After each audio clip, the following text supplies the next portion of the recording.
Hello friends, एक और नई कहानी के साथ। सुधा अपनी बेटी लता का तलाक करवाकर उसे मायके ले आई थी और उसका खुद का बुटीक का काम शुरू करवा दिया था ताकि वह अपने पैरों पर खड़ी हो सके।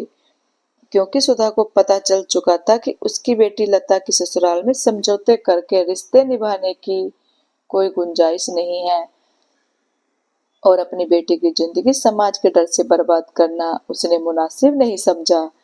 सुधा को समझाने वाले रिश्तेदार और पड़ोसी काफी थे, जो ऊंच नीच और समाज के रीति रिवाज समझा रहे थे कि इस तरह से शादीशुदा बेटी का तलाक करवा कर उसने अपनी बेटी की जिंदगी खराब कर दी है।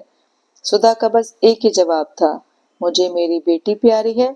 9 महीने कोख में रखकर उसे जन्म दिया है, पाल पोस कर बड़ा किया है। उसका दर्द सिर्फ मैं समझ सकती हूँ। खैर, सुधा की एक प्यारी पड़ोसी ने उसे काफी समझाया कि वह अपनी बेटी की जिंदगी खराब कर रही है। उसकी बेटी माधुरी के ससुराल में भी परेशानियां हैं, पर वह अपनी बेटी माधुरी को रोज समझाती हैं कि समझौते करके अपने रिश्ते को निभाए। आज नहीं तो कल सब ठीक हो जाएगा, देख लेना। सुधा, कल को तुम भी अपनी बेटी लता के लिए बहुत पछताओगी कि तुमने उसकी जिंदगी का बहुत गलत फैसला ले लिया। सुधा का कहना था, कोई बात नहीं, मेरी बेटी मेरी आंखों के सामने सही सलामत तो है। एक दिन सुबह सुबह सुधा की पड़ोसी जोर जोर से दहाड़े मारकर रो रही थी। सुधा घबरा कर बाहर आई और बोला, क्या हो गया? तुम इतने दहाड़े मारकर क्यों रो रही हो? वह बोल रही थी, सुधा, तुमने बहुत अच्छा किया, कम से कम तुम्हारी जान से प्यारी बेटी लता तुम्हारे सामने सही सलामत है। तो मैंने मेरी बेटी को समाज और रिश्तेदार के डर से समझौते करके अपना रिश्ता निभाने के लिए ही हमेशा जोर डाला, कभी उसके दर्द और परेशानी को नहीं समझा। मेरी बेटी माधुरी आज दुनिया में नहीं रही।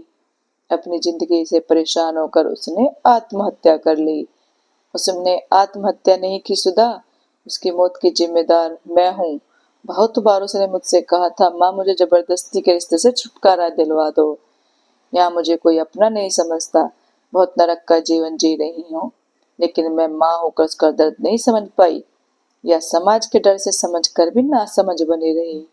मेरी बेटी आज इस दुनिया में नहीं है सुधा। काश मैं तुम्हारी अपने माँ का फर्ज निभाती। कम से कम समाज के डर से तुमने अपनी बेटी का साथ तो नहीं छोड़ा। आज मेरी बेटी नहीं रही, कौन सा समाज मुझे मेरी बेटी लौटा देगा? सुधा के पास उसकी बातों का कोई जवाब नहीं था, सिवाय उसे गले लगाकर सांत्वना देने के। माधुरी की माँ को सांत्वना देते सुधा यही बोल रही थी, यही तो बात है माधुरी की माँ। माधुरी तुम्हारी बेटी थी, समाज की नहीं। तो उसके लिए तुम्हें सोचना था, समाज को नहीं। समाज तो बस अपने नियम कानून देखता है, दर्द तो बस अपने समझ सकते हैं।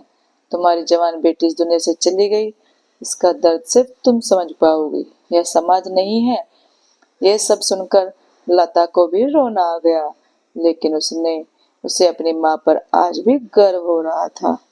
दोस्तों, आपको हमारी ये कहानी कैसी लगी? अच्छी लगी हो तो लाइक, कमेंट और शेयर करना, चैनल को सब्सक्राइब करना। Thank you.